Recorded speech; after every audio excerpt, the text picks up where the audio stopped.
नमस्कार।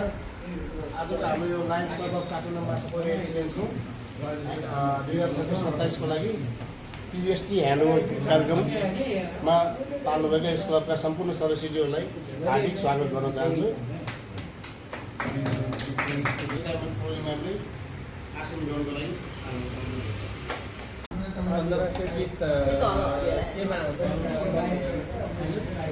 हाम्रो यस कार्यक्रम सुरु गरौँ। तर हाम्रो नेपाल राष्ट्रिय गानको लागि सबैजना आफ्नो स्थानमा उभिनु होला अनुरोध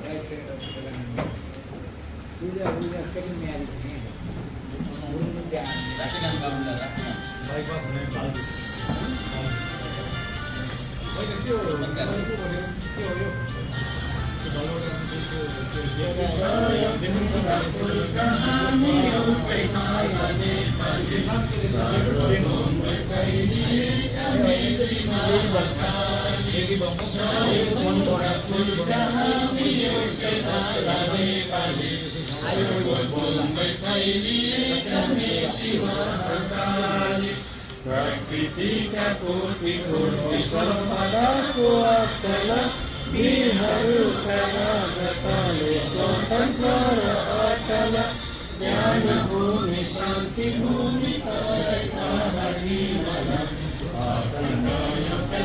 हाम्रो मातृभूमि बहु जाति भाषा धर्म संस्कृति छन्देशाला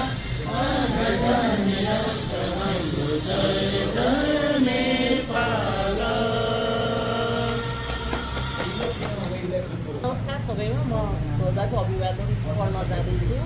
सबैले आफ्नो दाहिने हात देब्रे छातीमा राखी अनुरोध गर्दछु। हामी हाम्रो प्यारो राष्ट्रिय झन्डालाई अभिवादन गर्दै यसप्रति आफ्नो दृढ विश्वास व्यक्त गर्दछौँ। एउटा सुयोग्य नागरिकको हैसियतले उत्साह र तत्परताका साथ आफ्नो कर्तव्य पुरा गरे मात्र यसको महिमा तथा गौरव बढ्छ। यसको सुनौलो अक्षरले लेखिएको इतिहासले नै हामीलाई स्वदेशको मर्यादाका निम्ति सहकार्य गर्ने प्रेरणा प्रदान गर्दछ। हामी हाम्रो राष्ट्रिय झन्डाप्रति अविचलित निष्ठाको घोषणा गर्दछौँ र यसले देखाएको बाटोमा अघि बढ्दै यसको महिमा बढाउन तथा यसलाई राष्ट्रहरूका माझमा गौरवका साथ फरफराइराख्न साँचो प्रयास गर्नेछौँ। 1 मिनट मौन प्रार्थना गरेको समय सुरु।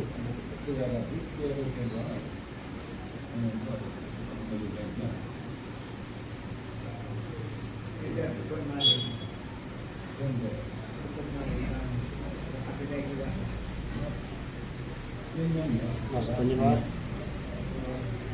यो आजको हाम्रो यो ह्यान्डओभर पुरा फेलोसिप कार्यक्रम भिडियो टुरमा सुरु भएको घोषणा गरिदिनु होला। यस कार्यक्रमका सभापति लायन्स समिति म्यामलाई हार्दिक अनुरोध गर्दछु। आजको कार्यक्रम सुरु भएको घोषणा गर्दछु।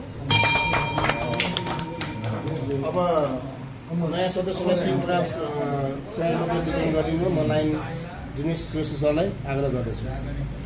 हाम्रो यस क्लबमा आउनुभएको नयाँ मेम्बर अन्तिम रञ्जित सर, उहाँलाई 3 ड्राफ्ट हस्तान्तरण गरिदिनु हुन म जेएस सरलाई आग्रह गर्दछु।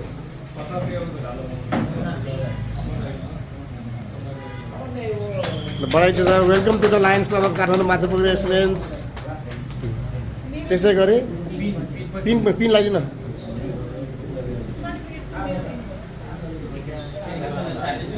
त्यही लिन क्ल्याप खै ताली खै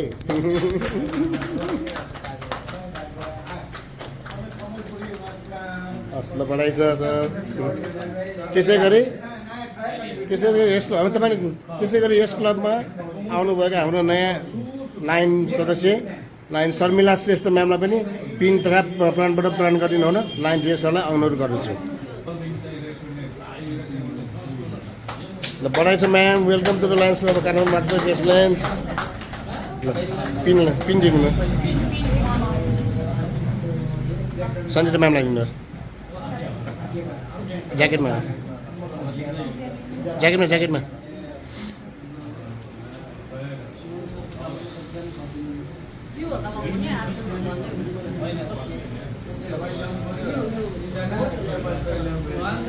अर्को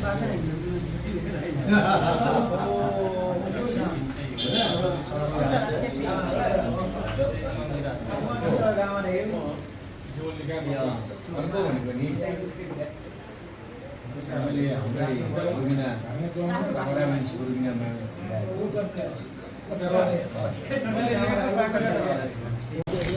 अब यसो तपाईँ अब पुरानो सदस्यलाई अध्यक्षलाई के आफ्नो गरेर अब नयाँलाई दुई शब्द बोलेर अब हामी यस लायन्स क्लब अफ महिला रिलेसनका 2025-26 का पिबिएसटी का प्रेसिडेन्ट लाइन सरिता म्यामले आफूले आफ्नो कार्यकालमा गर्नुभएका कामहरू केही जानकारी गराउने विनम्र अनुरोध गर्दछु। सबैमा निवर्तमान अध्यक्ष दिनेश श्रेष्ठ सर, निलेश साई सर र हाम्रो क्लबका सबै सदस्यहरूलाई स्वागत छ। र मैले यो गत साल मेरो कार्यकालमा चाहिँ 3-4वटा काम राम्रो काम गरेको छु। त्यसमा चाहिँ पहिला खाना खुवाउने अपाङ्ग सङ्घमा चाहिँ हामीले खाना खुवाउने कार्यक्रम गऱ्यौँ। त्यसपछि बागलुङको एउटा 2टा स्कुलमा चाहिँ हामीले स्कुल ब्यागहरू, स्टेसनरी सामान, जुत्ता यस्तै सामानहरू चाहिँ वितरण गऱ्यौँ। त्यसपछि चाहिँ हामीले अब हेल्थ सम्बन्धी कामहरू चाहिँ ग्रुपमा क्लबहरू लाइन्सको त्यो ग्रुप क्लबहरूकोमा मिसेर गरेको थियौँ। त्यसपछि हामीले चाहिँ च्यारिटीमा बच्चाहरूको अनाथ आश्रममा चाहिँ सामान बाँड्ने काम गऱ्यौँ। यस्तै अब कामहरू भए, धेरै नै भएर खानेपानीको काम नुवाकोटमा गऱ्यौँ। यस्तै कामहरू हाम्रो भइरहेछ, गऱ्यौँ। अब आउँदो वर्ष पनि हुनेछ भन्ने म विश्वास गर्छु। भन्दै अब नयाँ पिबिएसटी टिम 2026-27 को लागि अध्यक्षमा सुमन श्रेष्ठ सर, उपाध्यक्ष इन्द्रमान श्रेष्ठ सर, सचिवमा चाहिँ कुमार विश्वकर्मा सर र कोषाध्यक्ष चाहिँ शर्मिला श्रेष्ठ नामलाई चाहिँ अब हामीले नियुक्ति गरेका छौँ। उहाँहरूलाई नयाँ कार्यकालको लागि स्वागत छ। धेरै धेरै बधाई, धेरै काम गर्नु होला यस क्लबमा नै म भन्न चाहन्छु। धन्यवाद।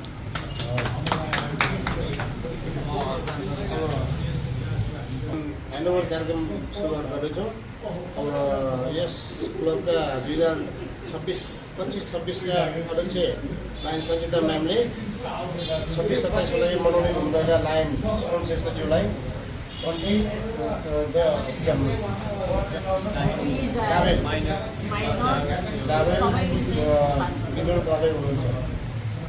सरलाई अब हाम्रो लायन्स क्लबमा अध्यक्षको पदको लागि स्वागत छ है। Congratulations. आउनु हजुर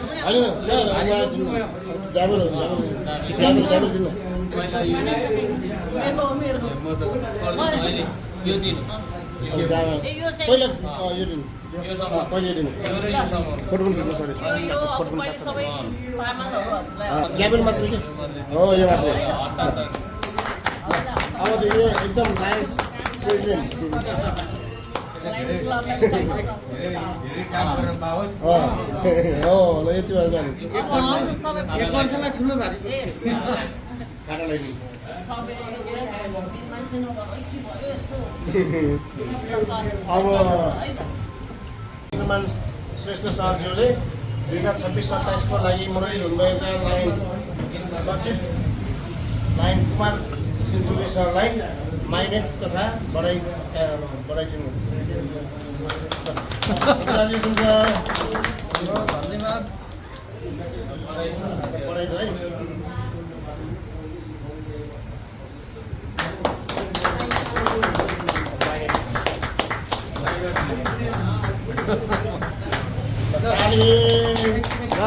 पढाइ चाहिँ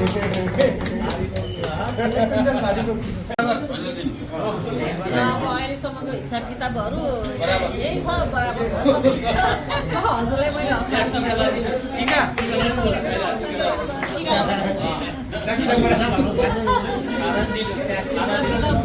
केही छैन अब नयाँ हिसाब किताब हुन्छ अब पुरानो सिकिसक्यो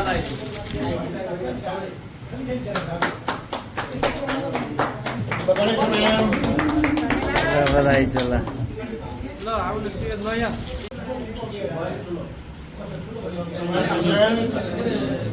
रहेछ नयाँ अब सम्पूर्ण पदाधिकारीहरूलाई मेरो चाहिँ बढाइदिएर शुभकामना यसरी नै हाम्रो क्लबलाई अगाडि बढेर सबैले साथ दिनु भने मलाई पूर्ण विश्वास छ र हजुरहरूको कार्यकाल पूर्ण रूपमा सफल होस् त्यही शुभकामना छ। त्यसको लागि हामी सदस्यहरू तपाईँलाई हरेक पल साथ दिन तयार छौँ। अब नयाँ विषयले के सर्वप्रथम त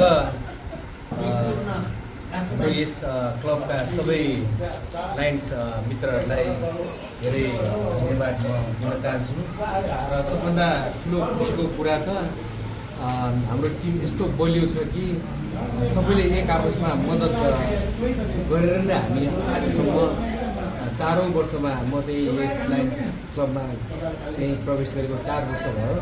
अहिलेसम्म चाहिँ सबै टिमहरूले चाहिँ एकसाथ हैसे गरेर सबैले चाहिँ मद्दत गरिदिनु भएकोमा धन्यवाद र मलाई यस वर्ष 2026 र 27को समयमा चाहिँ प्रेसिडेन्ट पनि तपाईँहरूले पद दिनुभएकोमा धेरै धन्यवाद। आजको यस कार्यक्रमका भूतपूर्व अध्यक्षज्यू श्री विदेश साईज्यू, वर्तमान अध्यक्ष सजिता म्याम, निवर्तमान अध्यक्ष दिनेश श्रेष्ठज्यू र निवर्तमान सचिव विद्यमान श्रेष्ठ सर र हालसालै नियुक्ति भएका हाम्रा अन्तिम श्रेष्ठज्यू र नयाँ नियुक्ति भएका लाइन समिता म्याम अनि पहिलाका हाम्रो भूतपूर्व उहाँ पनि हाम्रो लाइन सदस्य कुमार सेन्चुरी सर। आज विशेष यो कार्यक्रममा चाहिँ नि यस्तो रमाइलो वातावरणमा पानी पर्दा पर्दै पनि तपाईँहरू यस ठाउँमा उपस्थित भई हामीलाई स्वागत गर्न आउनुभयो। धेरै नै हामीलाई खुसी लागेको छ र आउँदो वर्षमा चाहिँ नि धेरै नै कार्यक्रमहरू गर्नुपर्ने छ र पिबिएसटीको ट्रेनिङमा पनि उहाँहरूले एउटा बाचा नै हामीलाई गर्न लगाएको थियो, एउटा कम्पनी फिलअप गर्न लगाउनु भएको थियो। यस वर्ष तपाईँले के गर्न सक्नुहुन्छ त भनेर एउटा फर्म नै हामीलाई फिलअप गर्न लगाउनु भएको थियो। त्यसमा चाहिँ नि मैले चाहिँ नि ब्लड डोनेसन भयो, वृक्षारोपण भयो, यो चाहिँ नि वृद्धाश्रममा चाहिँ नि असक्षमहरूलाई चाहिँ नि उहाँहरूलाई चाहिँ सहयोग गर्ने र अरू विभिन्न कार्यक्रमहरू गर्ने कार्यक्रमहरू चाहिँ मैले चाहिँ नि भर्बली मैले भन्नु त भनेको थिएँ। हाम्रो यो ग्रुपमा उहाँहरूलाई नसोधिकन मैले चाहिँ यो बाचा गर्नु हुँदैन भन्दाखेरि यो गभर्नर साहबले चाहिँ होइन सक्ने जति गर्नुहोस् न गर्नै पर्छ भन्ने छैन त्यही भन्नुभयो। तर पनि मैले राम्रै देखेर चाहिँ गर्दाखेरि उहाँहरूले चाहिँ मलाई चाहिँ पिन पनि उपहार दिनुभएको थियो लास्ट आवरमा। पिन पनि मलाई उपहार दिनुभएको थियो उहाँहरूले। र यो वर्ष पनि अब भन्नु मात्र होइन, काम कुराले मात्र होइन, कामले चाहिँ गरेर देखाउनु पर्ने छ। त्यही भएर यो वर्षमा हाम्रो टिमले चाहिँ नि हाम्रो टिमलाई साथ सहयोग गर्नुहुन्छ भन्ने चाहिँ मैले ठुलो अपेक्षा र आशा गरेको छु। र आजको यस कार्यक्रम पनि राम्रोसँग चाहिँ सम्पन्न भएको म घोषणा गर्दछु र सबै टिमलाई फेरि एकपटक म धन्यवाद दिन चाहन्छु। धन्यवाद। अब आजको यस लायन्सको कार्यक्रममा चाहिँ पुग्ने यसरी छ। ह्यान्डओभर एन्ड कार्यक्रम यही समाप्त भएको घोषणा गरिनुहुन 2026-27 का अध्यक्ष लाइन सुमन श्रेष्ठज्यूलाई आग्रह गर्न चाहन्छु। धन्यवाद फेरि एकपटक सबै लाइभ साथीहरूलाई आजको यस रमणीय वातावरणमा हाम्रो कार्यक्रम चाहिँ यो ह्यान्डओभर एन्ड फेलोसिप प्रोग्राम चाहिँ नि समाप्त अथवा सकेको म घोषणा गर्दछु। धन्यवाद। सबैजना बसेर